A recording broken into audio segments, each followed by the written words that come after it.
প্রিয় দর্শক, আসসালামু আলাইকুম। আয়োজন বাংলা ভিশনের প্রতিদিনের আয়োজন ফ্রন্ট পেজ সংবাদপত্র ও সংবাদ মাধ্যমের শীর্ষ সংবাদ নিয়ে পর্যালোচনামূলক এই অনুষ্ঠান। আপনাদের সাথে আছে আমি বেনজির আহমেদ। আমার সাথে আজকে স্টুডিওতে অতিথি হিসেবে আছেন সিনিয়র সাংবাদিক মোহাম্মদ বাকের হোসেন। বাকের ভাই, আপনাকে স্বাগতম। ধন্যবাদ। দর্শক, মূল অনুষ্ঠানে যাবার আগে আমরা দেখে নিব আজকের বিভিন্ন পত্রিকার প্রধান প্রধান শিরোনামগুলো। দৈনিক প্রথম আলো, খালেদা জিয়ার শারীরিক অবস্থার হঠাৎ অবনতি, ঢাকার আদালতে ব্রিটিশ এমপি টিউলিপের সাজা। দৈনিক আমার দেশ, আওয়ামী প্রধান বিচারপতি ওবায়দুলের যত অপকর্ম, প্লট জালিয়াতিতে মুজিব নাতনি টিউলিপের 2 বছর সাজা। দৈনিক ইত্তেফাক, নিবিড় পরিচর্যায় খালেদা জিয়া, শেখ হাসিনার 5, রেহানার 7 ও টিউলিপের 2 বছরের কারাদণ্ড। তারেক রহমান খুব শিগগিরই আসছেন। দৈনিক সমকাল, খালেদা জিয়ার শারীরিক অবস্থা স্থিতিশীল, উদ্বেগও আছে, বাংলাদেশের আদালতে ব্রিটিশ এমপির কারাদণ্ড। দৈনিক যুগান্তর, ভোট বানচালের চেষ্টায় আওয়ামী লীগ, হাসপাতালে নিবিড় পর্যবেক্ষণে খালেদা জিয়া। দৈনিক কালের কণ্ঠ, উদ্বেগ উৎকণ্ঠা প্রার্থনা, খালেদা জিয়ার আরোগ্য কামনা নরেন্দ্র মোদীর। দৈনিক কালবেলা, 275 কোটি বেড়ে 682 কোটি, লোপাটে দায় নেই কারো, খালেদা জিয়ার অবস্থা স্থিতিশীল, অপতথ্য না ছড়ানোর আহ্বান, তারেক রহমান শিগগিরই ফিরবেন। বাংলাদেশ প্রতিদিন, হাসিনার সঙ্গে রেহানা টিউলিপের কারাদণ্ড, খালেদা জিয়ার চিকিৎসায় বিদেশি টিম। দৈনিক মানবজমিন, শিক্ষক আন্দোলনে বিদ্যালয়ে অচলাবস্থা, খালেদা চিকিৎসা জটিলতায় আছে আশার আলো। দেশ রূপান্তর, ভাঙছে বিদেশ নির্ভরতা, খালেদা জিয়া স্থিতিশীল এলেন চীনের চিকিৎসক। অবস্থার অবনতি খালেদা জিয়ার, 31,000 কোটি টাকা মূলধন ঘাটতির পরও অবাস্তব পরিকল্পনা। দৈনিক ইনকিলাব, চিকিৎসকদের নিবিড় পর্যবেক্ষণে সিসিইউতে চলছে চিকিৎসা, স্থিতিশীল অবস্থায় খালেদা জিয়া। রাজুকের প্লট দুর্নীতি, শেখ হাসিনার 5, রেহানার 7 ও টিউলিপের 2 বছর কারাদণ্ড। বণিক বার্তা, খালেদা জিয়াকে ভিভিআইপি ঘোষণা, পাবেন এসএসএফ নিরাপত্তা। The Daily Star, concern grows over Khaleda's health. Modi wishes Khaleda's quick recovery.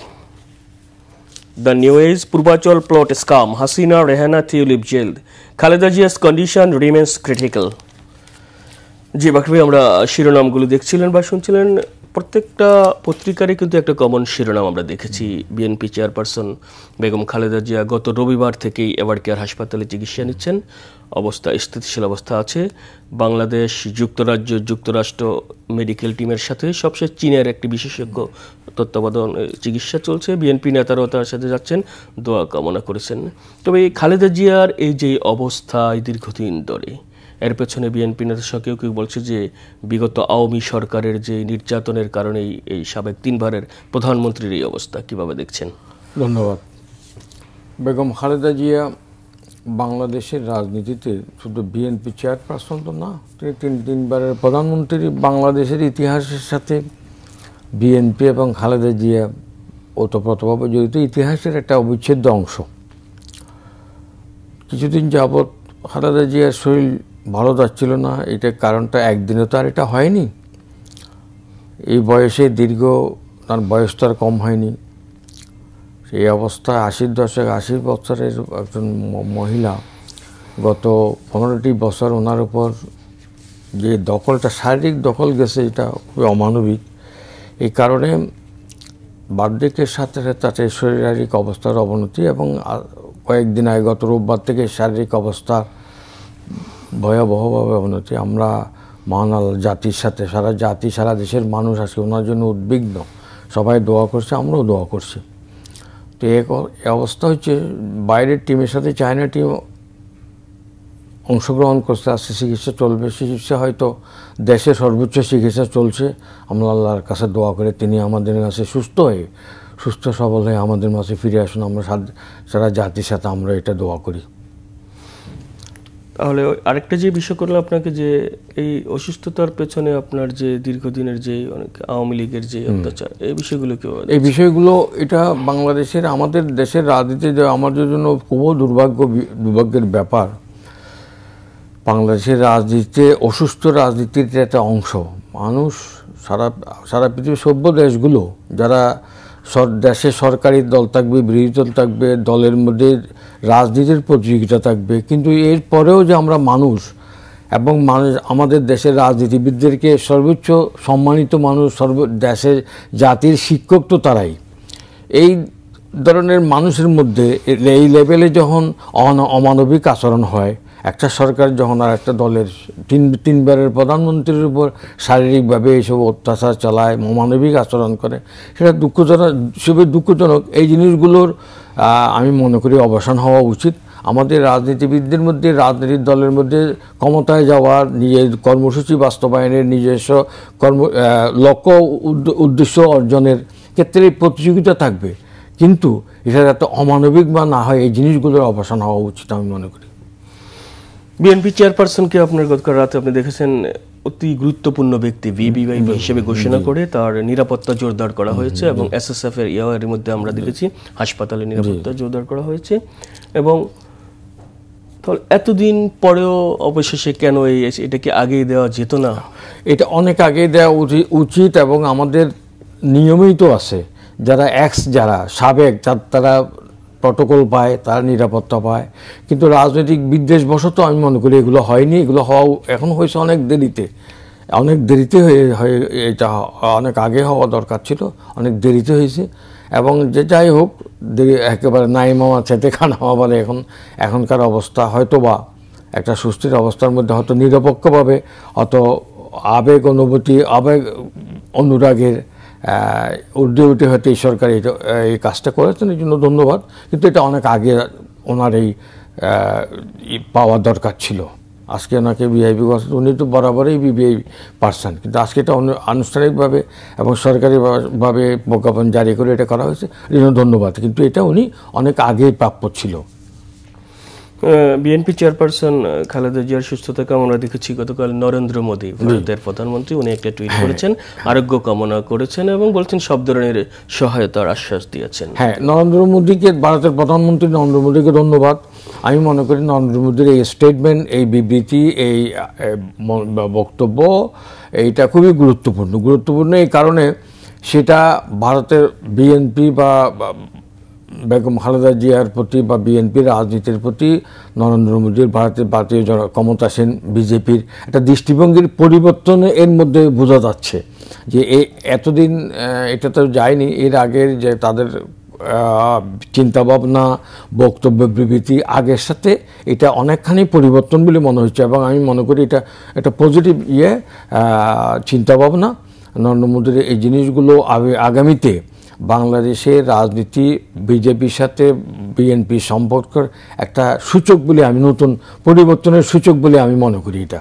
অর্থাৎ নরেন্দ্র মোদীর এই বিবৃতির বা এই টুইটের মাধ্যমে আপনি মনে করছেন যে কূটনৈতিকভাবে দুই দেশের মধ্যে সম্পর্ক আস্তে আস্তে আপনার বরফ গলছে বলে আমার মনে হচ্ছে। একটা বিষয় হচ্ছে তারেক রহমানের দেশে ফেরা নিয়ে আপনি জানেন যে বিভিন্ন আলোচনা চলছে, সমালোচনা চলছে, বিতর্ক চলছে। সবশেষ গতকাল রাতে দলের স্থায়ী কমিটির বৈঠক শেষে সালাউদ্দিন আহমেদ জানিয়েছেন শিগগিরই দেশে ফিরবেন। এই বিষয়টা কি বলছেন? তারেক রহমানের বিশেষ করে পরিবর্তনের পরে, আগস্ট পরিবর্তনের পরে, অভ্যুত্থানের পরে তারেক রহমানের দেশে ফেরাটা তো খুবই স্বাভাবিক ছিল, এবং সবাই এটা মনে করছে উনি অচিরেই ফিরবেন। কিন্তু তারপরেও দেখা যাচ্ছে তারেক রহমানের দেশে ফেরা নিয়ে অনেক জল্পনা কল্পনা, নানামুখী কথা, নানা ধরনের চিন্তাভাবনা, এই কোনো পরস্পর বিরোধী কথাবার্তা আসছে। এটা কেন যে হচ্ছে সেটা তারা বলতে পারবেন, কিন্তু আমি মনে করি এই বিষয়টা বিএনপিকে স্পষ্ট করা উচিত। কারণ এই জিনিসটা স্পষ্ট না, অফিসিয়ালি আনুষ্ঠানিকভাবে দল থেকে স্পষ্ট না করার কারণে এটা নিয়ে নানা ধরনের কথাবার্তা হয়েছে। এগুলো হওয়া উচিত না। কেন একজন আরেকজনকে অভিযুক্ত করছে, বিভিন্ন বিদেশকে অভিযুক্ত করছে, আমাদের প্রতিদ্বন্দ্বী রাজনৈতিক দলকে অভিযুক্ত করা হচ্ছে। এই জিনিসগুলো হওয়া উচিত না। তাহলে বিএনপি থেকে যেটুকু বলা হচ্ছে, উনি বারবার বলা হচ্ছে উনি অচিরেই ফিরবেন, কিন্তু অচিরেই যদি ফিরবেন তাহলে কেন ফিরছেন না? যে দলও তার প্রয়োজনীয়তা অনুভব করছেন, মানুষও প্রয়োজনীয় অনুভব করছেন, মানুষ এবারে কৌতূহলী, কিন্তু ফিরছেন না কেন? এটা ক্লিয়ার করা উচিত। এটা মনে হয় ক্লিয়ার না করার কারণে নানা ধরনের অবস্থা তৈরি হয়েছে। সর্বশেষ সালাউদ্দিন সাহেব যেটা বলছেন যে উনি অচিরেই ফিরবেন, এটার মধ্যে নতুনত্ব কিছু নেই। এখন উনি কবে ফিরবেন, ফিরলেই হলো। আর যদি ফিরতে না পারেন এমন কোনো বাধা যদি আসেন, এটাও আমি মনে করি মানুষকে বোধগম্য ভাষায় বলা উচিত। এটা অস্পষ্ট কথা বলে দিলেন উনি অচিরেই ফিরবেন, অবস্থা অনুকূল হলে তিনি ফিরবেন। দুদিন আগে তারেক রহমান সাহেব একটা স্ট্যাটাস দিয়েছেন, সেখানেও তিনি বলছেন যে এই জিনিসটা এককভাবে তার নিয়ন্ত্রণে না, সেটাও তো এক ধরনের খুব পরপরই কিন্তু তারেক রহমান ওই বিবৃতির পরপরই কিন্তু সরকারের পক্ষ থেকে একটা বিবৃতি দিয়েছে, বলছে যে আইনগত কোনো বিধিনিষেধ নেই। বাধাও যদি না থাকে, তার সিকিউরিটি যদি ওনারা সম্পূর্ণ ক্লিয়ার দেয়, তার সমস্ত আনুষ্ঠানিক কাগজপত্র ডকুমেন্ট দেওয়ার ক্ষেত্রে সরকারের যদি কোনো শিথিলতা না থাকে, তাহলে বাধাটা কোথায়? এক্ষেত্রে গতকাল কিন্তু আইন উপদেষ্টা বলছেন যে আইনি কোনো বাধা দেখছি না, যদি সে আসে বা উনি আসেন সর্বোচ্চ নিরাপত্তা নিশ্চিত করেছেন। এদিকে ফরেন অ্যাডভাইজার কিন্তু গত পরশুদিন বলেছেন যে প্রয়োজনে ট্রাভেল পাসের মাধ্যমে 1 ঘন্টার ভিতরে ট্রাভেল পাস। কিন্তু আবার এই বিষয়টি নিয়ে একটা হচ্ছে যে গত 15 মাস হলো আওয়ামী সরকারের পতন হয়েছে, এতদিনও কেন ট্রাভেল পাস? তারেক রহমানের পাসপোর্ট কি তাহলে হয়নি? এই জিনিসগুলো একদম ক্লিয়ার করে ফেলা হবে। এত রাগডাকের তো বিষয় না, দেশের খুব সেন্সিটিভ কোনো বিষয় ছাড়া এইসব যে বিষয়গুলো নিয়ে মানুষের মধ্যে ভুল বুঝাবুঝি হতে পারে, এগুলো ক্লিয়ার করে ফেলা উচিত। আর ওনার দলের বিএনপির একজন স্পোক্সম্যান থাকা উচিত যে ইনি অফিসিয়াল ভার্সনটা বলবেন। এখানে বিএনপির নেতৃবৃন্দ বিভিন্ন সময় বিভিন্ন রকম কথা বলেন, দেখা যায় তো একসাথে সাথে আর একটা মিলছে না, এটাও এক ধরনের বিভ্রান্তি তৈরি করছে। উনি তাড়াতাড়ি আসবেন, খুব কোনো ব্যাপারেই না, আরেকজন বলছে না ওনার বাধা আছে, তাহলে জিনিসটা কন্ট্রাডিকশনই হয়ে যায়। এরকম বলা উচিত না, এটা অফিসিয়াল ভার্সন থেকে বলা উচিত এবং সর্বোচ্চভাবে মানুষের সাধারণ আম জনতা, যেহেতু উনি মানুষের নেতা, তো না মানুষের ভাষায়, মানুষের বোধগম্য ভাষায় তাদের এটা ক্লিয়ার করা উচিত। ঠিক এই কারণে উনি দেরি হচ্ছে, এই কারণে উনি আসতে পারছেন না, অথবা এই কোনো কারণ নাই, উনি খুব শীঘ্রই চলে আসবে সত্যিকার অর্থে, এভাবে একদম ক্লিয়ার করে দেওয়া উচিত। এই বিষয়ের ব্যাপারে রাগডাক করতে গিয়ে মানুষের মধ্যে ভুলভ্রান্তি একজন আরেকজনকে অভিযুক্ত করছে, এটা আমি মনে করি সঠিক না। আমরা অনেক সময় বিশেষ করে আপনার বিশ্বের বিভিন্ন দেশে দেখেছি রাজনৈতিক বিশ্লেষকরা বলছেন যে এ ধরনের ক্ষেত্রে অনেক সময় ডিপ স্টেট বলে একটা কিছু কূটনীতির কাছে কাজ করে, যেটা আমি যদি বলি ডিপ স্টেট মানে অনেকটা যদি আপনি কম্পেয়ার করেন সুপার ন্যাচারাল পাওয়ারের মতো, তাদেরকে কোনো প্রভাব বিস্তার করে তারা কিন্তু দেখা যায় না। তো এক্ষেত্রে রাজনৈতিক বিশ্লেষকরা বলছেন তারেক রহমানের দেশে ফেরা নিয়ে কিন্তু এই ডিপ স্টেট কি কোনো কাজ করছে কিনা? এখন যদি ব্যাপারটা হচ্ছে যদি ডিপ স্টেট কাজ করেই থাকে, সেটাও মানুষ যাতে বুঝতে পারে সেভাবে বলা উচিত। সেভাবে মানুষ এগুলো এদিন মানুষের কৌতূহল আছে বলে মানুষ এটা নিয়ে কল্পনা নানান ধরনের কল্পনা আশ্রয়ী কথাবার্তা বলছে, এটাও তো সঠিক না। সুতরাং আমি মনে করি যে এটাও যদি হয়ে থাকে সেটা তো তাদের ওভারকাম করা উচিত। ডিপ স্টেট যদি হয়, ডিপ স্টেটের সমস্যা অনেক দেশে আছে, ডিপ স্টেটের অনেক সমস্যাকে আমরা ওভারকাম করছি না, এটাও ওভারকাম করতে হবে, তা সেটা তারা বলুক যে ডিপ স্টেটের সমস্যা তো আমরা এটা ওভারকাম করার চেষ্টা করছি। এইসব বেশি রাগডাক করলে তো সমস্যা হয়। বিএনপি চেয়ারপারসনকে যে ভিভিআইপি বা অতি গুরুত্বপূর্ণ দেওয়া হলো, এখন অনেকে আবার বলছে তাহলে তারেক রহমানকেও কি স্পেশাল সিকিউরিটি ফোর্স তাহলে কি দেওয়া উচিত, ডিমান্ড করছে অনেকে দিতে হবে। হ্যাঁ, এখন সিচুয়েশন তো তাই ডিমান্ড করছে। যদি তারেক রহমানের সিকিউরিটি প্রবলেম থাকে, আদারওয়াইজ প্রবলেম থাকে, উনি আনইজি এখানে অস্বস্তিকর কোনো বিষয় থাকে, তাহলে তারেক রহমান তো ভিআইপি এর মর্যাদা পাওয়া উচিত এবং তাকে তার সিকিউরিটির কারণে এটা দেওয়া উচিত। আমি তো এটাই মনে করি। একটা বিষয় হচ্ছে আপনার প্লট দুর্নীতি, যে আপনার করাপশন স্কামের কেস আপনি দেখেছেন, শেখ হাসিনা 5 বছর, রেহানার 7 বছর এবং টিউলিপ রেহানার মেয়ে যেটা শেখ রেহানা মেয়ে 2 বছরের কারাদণ্ড দিয়েছে ঢাকার একটি আদালত। এ নিয়ে ব্যাপক আপনার বিশেষ করে টিউলিপের সাজাটা নিয়েই আন্তর্জাতিক অঙ্গনে এবং আন্তর্জাতিক মিডিয়া বিভিন্ন সংবাদ প্রচার হয়েছে বড় ফলাও করে। আপনার বিবিসি, আপনার যেসব বিভিন্ন, সেখানে বলা হয়েছে যে ব্রিটিশ কোনো এমপির বিরুদ্ধে বাংলাদেশের আদালতের প্রথম রায়। তো এই বিষয়টা কিভাবে দেখছেন? এখন দেখেন, এখানে হাসিনা রেহানার বিষয়টা যখন মামলা হয়েছে, এটা অবধারিত ছিল যে একটা মামলার তো একটা রায় হবে, রায় তাদের বিপক্ষে যাবে, যেহেতু সাক্ষী সাবুত, মামলার যে ধরন, মামলার যে ডকুমেন্টগুলো যেভাবে আলোচনা হচ্ছিল, পত্রপত্রিকা নিউজ আসছিল, মিডিয়ায় আলোচনা হচ্ছিল, আদালতে যারা খবর রাখে তারা জানতেছিল এটা একটা রায় হবে এবং রায়টা তাদের সাজা হবে। বাকি এটা অ্যাড হলো টিউলিপের ব্যাপারটা নতুনত্ব আমি মনে করি, যেহেতু ফ্যামিলি রিলেশন, টিউলিপ তো ওই ফ্যামিলিরই একজন, সুতরাং তার সাজা হতে পারে। এখন সাজাটা হলো ওনার যদি সাজা সাধারণ যথেষ্ট, যেহেতু আদালত থেকে রায়ে তার সাজা হয়েছে, নিশ্চয়ই সাক্ষী সাবুত তাদের অ্যাভেলেবেল, তাদের কাছে যে সাক্ষী ভিত্তিহীনতা সাজা নিশ্চয়ই বিচারকরা দিবেন না, দেওয়া হয়নি। এখন এটা যদি আরও দাদা যদি এই মামলাতে এখানে শেষ না, মাত্র ইয়েতে শুরুতে তো এখন এই মামলা তো আরও নিশ্চয়ই এটা আরও অনেক দূর গড়াবে। সেক্ষেত্রে উচ্চ আদালতে যাওয়ার পরে সে বর্তমান যে সাক্ষী সাহেব যেগুলো যথেষ্ট মনে না করেন, পর্যাপ্ত মনে না হয় উচ্চ আদালতের কাছে, নিশ্চয়ই উনি হবেন। কিন্তু সাক্ষী সাহেব যেটুকু হয়েছে আদালত রায় যদি উচ্চ আদালতের বিচারেও যদি এটা হয়ে থাকে, তাহলে তো কিছু করার নেই। তবে রায়ের প্রতিক্রিয়া কিন্তু টিউলি ব্রিটিশ গণমাধ্যম দ্য গার্ডিয়ানকে এক ইন্টারভিউ দিয়েছেন, তিনি বলেছেন ক্যাঙ্গারু আদালতের ফলে রায়, এবং এটা বলছে যে প্রহসনমূলক, এগুলোর প্রথম থেকেই ত্রুটিপূর্ণ ছিল। আচ্ছা, এখন কথা হচ্ছে ক্যাঙ্গারু আদালত যদি ওনারা বলেন, ওনারা বলতেই পারেন, কিন্তু কথা হচ্ছে বাংলাদেশে ক্যাঙ্গারু আদালতের অনেক নজির তো আছে, এটা তো আমাদের কাছে বাংলাদেশেই আছে, এটা তো আমরা দেখেছি। আর পৃথিবীতে এমন কোনো লোক কি আছে যিনি আদালতে দোষী সাব্যস্ত হবেন, তিনি একথা বলবেন যে আমি আসলে আদালতের রায়টা সঠিক হয়েছে, এরকম বলে কেউ বলে? পৃথিবীতে যে কোনো মানুষ কনভিক্টেড হওয়ার পরে উনি তো আত্মপক্ষ সমর্থন করে, এটা আমিও বলবো, এটা উনিও বলেছেন। এটা উচ্চ আদালতে হবে, এটা ক্যাঙ্গারু আদালত ছিল না সত্যিকার অর্থে আদালত ছিল। এখন কিন্তু বর্তমানে মানুষের পারসেপশন হচ্ছে আগস্ট পরিবর্তনের পরে আদালত যেভাবে চলছেন এবং আদালতের বিচারকদের যে ভাষা, তাদের কথাবার্তা, বিভিন্ন নিউজ মিডিয়ায় তো আসে, এখনকার আদালতগুলোতে বাইরের কোনো হস্তক্ষেপ, সরকারি কোনো হস্তক্ষেপ আছে বলে মনে হয় না। এবং এই বর্তমান অবস্থায় একটা স্বাভাবিকভাবে আদালত চলছে, এটা আমরা মনে করি, মানুষ এটা বিশ্বাস করে। সেই অবস্থায় উনি ক্যাঙ্গারু আদালত বলছেন, ঠিক আছে, ওনার কথাও ওনার বলার অধিকার আছে, ওনার আত্মপক্ষ বলার অধিকার আছে। উচ্চ আদালতে সেটা হবে, নির্ধারিত হবে এটা ক্যাঙ্গারু আদালত ছিল নাকি সত্যিকার অর্থে। আমরা দেখেছি এর আগেও কিন্তু দুর্নীতির অভিযোগে এই টিউলিপ তার যে সিটি মিনিস্টারের পদ বাধ্য হয়েছিল, তখনও বলছিলেন যে ওনার উপর অন্যায় হয়েছে, কিন্তু সেটা তার উনি এস্টাবলিশ করতে পারেননি। টিউলিপ আরেকটা বক্তব্য বলেছেন যে বাংলাদেশের নোংরা রাজনীতিতে মনোযোগ হারাতে চান না, অর্থাৎ নোংরা রাজনীতি, তাহলে তো শেখ হাসিনা তার যে এই রাজনীতি, সেই কথা যদি বলেন তো নোংরা রাজনীতি শুরু যে কবে হয়েছে সেটাও তো চিন্তা করতে হবে। নোংরা রাজনীতি আজকে আসলে আমি পরিষ্কার হয়ে গেলে তো হবে না। আমরা যখন রাজনীতি করেছি তখন পরিষ্কার রাজনীতি করেছি, স্বচ্ছ রাজনীতি করেছি না নোংরা করেছি, সেটাও তো মানুষ দেখবে, সেটাও তো মানুষ দেখছে, তাই না? এগুলো তো, এই কথাগুলো তো মানুষ তুলনা করবে। তো রাজনীতি আপনার নির্বাচন ঘনিয়ে আসছে, মাঠও আমরা দেখছি বিভিন্ন ইতিমধ্যে যে বিএনপি জামাত তারা প্রচারণা চালাচ্ছে। নির্বাচন কমিশনের পক্ষ থেকে গতকাল ইসি আনোয়ার ইসলাম বলেছেন ডিসেম্বরের প্রথম সপ্তাহে তফসিল, অর্থাৎ খুব কাছাকাছি যেহেতু 2 নম্বর।